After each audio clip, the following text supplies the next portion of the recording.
I am Rajiv Sangpal from Abhinav Vidyalay and Junior College. Welcomes you to my YouTube channel. Friends, in today's video, we will attempt question number 4A and 4B.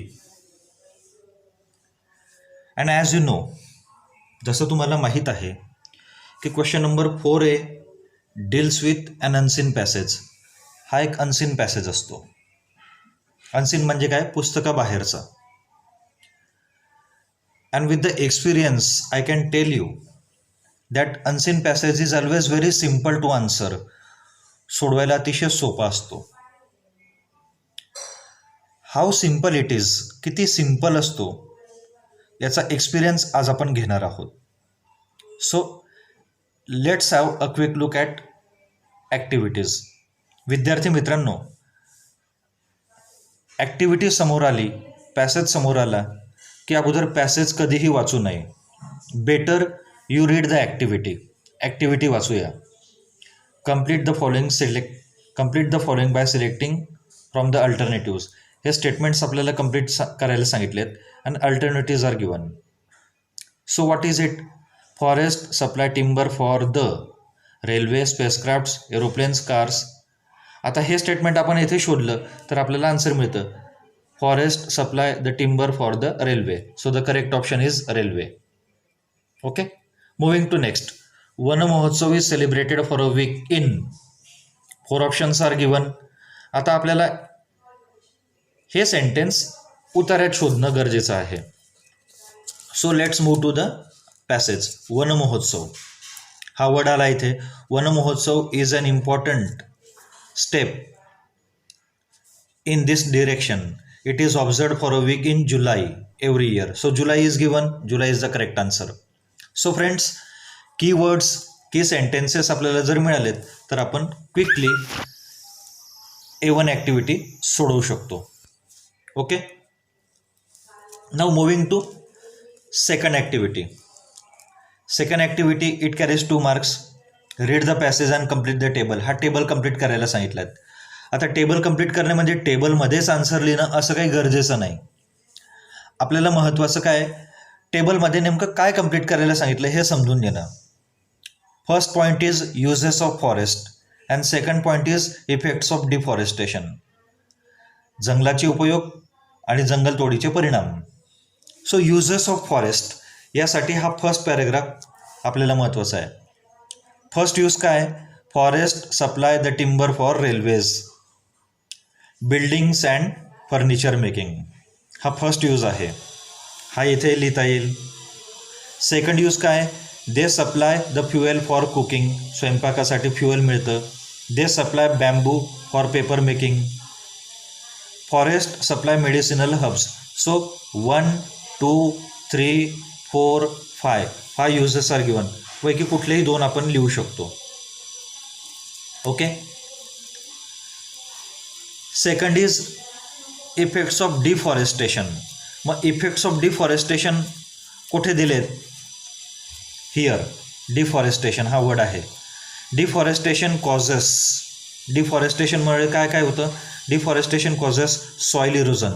So soil erosion is the first effect. Second effect sudden floods. Third effect global warming. So how it is written, हे कसं लिहिलं जातं हे आपण बघूया. Here it is activity A2. आपण पहिला मुद्दा घेतला uses of forest. First use they supply timber for railways, buildings and furniture making. Second use they supply the fuel for cooking, bamboo for paper making. So 2 points आपण घेतलेत. काही असं गरजेचं नाही की टेबल फॉर्मॅटमध्येच लिहिणं, असं काही गरजेचं नाही. Second point is effects of deforestation, जंगलतोडीचे परिणाम. Causes soil erosion, sudden flood, global warming. So with this answer you can get 2 out of 2 marks. Okay friends, moving to next activity. The next activity is find words from the passage which mean the following. या अर्थाचे शब्द शोधायचे. Not artificial. Not artificial म्हणजेच काय? Natural. Okay, मी तुम्हाला सोबत उत्तरही ठेवतो आहे. Friends, not artificial. आर्टिफिशियल नसलेलं म्हणजेच काय, natural. Okay. Cannot be seen म्हणजेच डिसॲपिअरिंग, जो दिसत नाही तो, अदृश्य होणारा. क्रुएली, आता हा ॲडव्हर्ब आहे म्हणजे याचा आन्सरही ॲडव्हर्बच असेल. क्रुएली मीन्स रुथलेसली, हा पण इथे घेतला आहे, ruthlessly. Danger, danger means threat. So friends, ह्या ॲक्टिव्हिटीसाठी तुम्हाला शब्द माहीत असणं गरजेचं असतं. अँड विथ सम क्लू, काही क्लूजने तुम्ही आन्सर देऊ शकतात. ॲडव्हर्ब असेल तर ॲडव्हर्ब असेल. Okay. So it requires a lot of practice. याला थोडी प्रॅक्टिस गरजेची आहे. Okay, moving to grammar activity. Friends, grammar activity A4 activity काय दिलं इथे, lakhs of saplings are planted. आणि काय म्हटलं आहे, रिराईट विथ दे. हे सेंटेन्स देने रिराईट करायचं आहे. मग तुम्हाला असं लक्षात येईल की lakhs of saplings are planted हे पॅसिव्ह व्हॉइस आहे. आपण हे वाक्य बघूया, lakhs of saplings are planted by them. असा जर विचार केला तर हे सेंटेन्स देने सुरू होतं. मग याचं ॲक्टिव्ह कसं होईल, दे. आता हा सिम्पल प्रेझेंट टेन्स आहे म्हणून काय, दे प्लांट लॅक्स ऑफ सॅपलिंग्स. आलं लक्षात. हे ॲक्टिव्ह व्हॉइस झालं. हा झाला सब्जेक्ट, हे वर्ब, आणि हे लॅक्स ऑफ सॅपलिंग्स काय, ऑब्जेक्ट. याचं जर तुम्ही पॅसिव्ह व्हॉइस केलं तर हे आन्सर मिळेल. म्हणजे आपल्याला दिलेलं वाक्य पॅसिव्ह होतं, ते आपण ॲक्टिव्ह केलं. And that's why we begin with they. आणि म्हणून आपण देने वाक्याला सुरुवात केली. Okay, let's move on to the next sentence. Second sentence is we dash dash protect and develop our forest. आणि असं म्हटलं आहे की use modal auxiliary showing compulsion. आता कंपल्शन असलेलं, ऑब्लिगेशन असलेलं मॉडल ऑक्झिलरी कोणतं, मस्ट. आणि म्हणून या रिकाम्या जागी काय येईल, मस्ट. मग सेंटेन्स असं होईल ते, we must protect and develop our forest. So simple it is. हे खूप सिम्पल आहे. मॉडल ऑक्झिलरीज तुम्ही तयार करून ठेवा. Must indicates compulsion, obligation. Should हे मॉडल ऑक्झिलरी आहे, इट इंडिकेट्स ॲडवाइस, सजेशन. मे हे एक मॉडल ऑक्झिलरी आहे, मे इंडिकेट्स पॉसिबिलिटी. कॅन हे एक मॉडल ऑक्झिलरी आहे, can indicates ability. So I will prepare a video on it. मी यावर एक व्हिडिओ तयार करेल, you please watch it. Okay, moving to next activity. Friends, A5 activity is a personal response activity. Personal response activity 2 गुणांसाठी असते. 2 questions आहेत, do you love forest and second question is why. याचं उत्तर आपल्याला देता यायलाच हवं. Do you love forest, answer दिलं येस आय लव्ह फॉरेस्ट. आणि मग आपण व्हायचा आन्सर जोडतोय, because.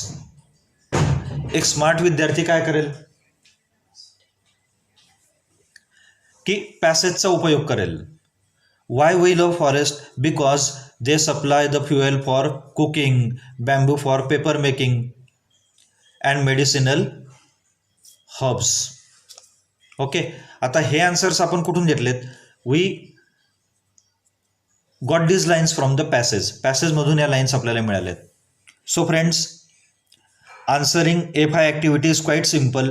We need some techniques and formulas. काही फॉर्म्युला आपण जर यूज केला तर सहज आपण उत्तर देऊ शकतो आणि we can score 2 out of 2 marks. So hope you must have understood. आणि आता आपण याचं समरी रायटिंग कसं करावं हे आपण पाहणार आहोत.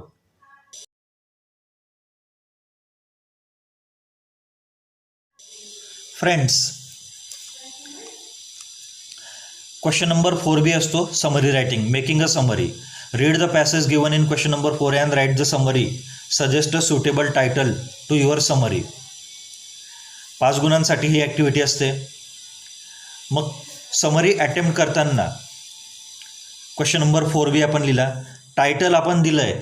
आपल्याला आता माहीत झालं आहे की what is this passage about. हा पॅसेज कशाबद्दलचा आहे, फॉरेस्ट. मग सिम्पली फॉरेस्ट हे टायटल लिहा आणि पहिली लाईन अशी घ्यावी, दिस passage is about forest.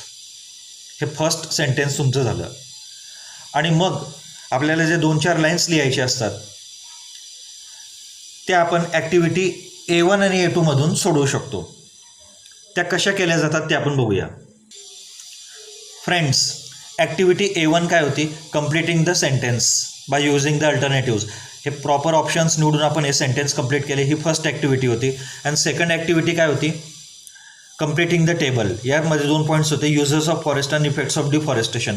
So A1 आणि A2च्या मदतीनं हे जे आन्सर्स आपण लिहिलेत हेच आन्सर्स आपण तिथे पॅराग्राफ फॉर्ममध्ये लिहिणार आहोत. How it is written. आता आपल्याला युजेस ऑफ फॉरेस्ट माहिती झालेत. We came to know the effects of deforestation. So हेच आपल्याला तिथे लिहायचे आहेत. So let's have a look at it.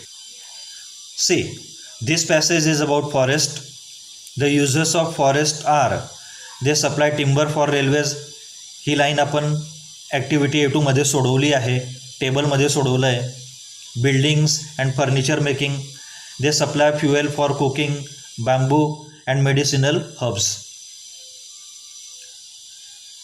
Second point काय होता त्या टेबलचा? The effects of deforestation are soil erosion, sudden flood and global warming.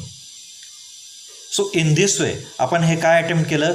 We attempted a summary. आपण समरी रायटिंग केलं आहे. समरीच असते.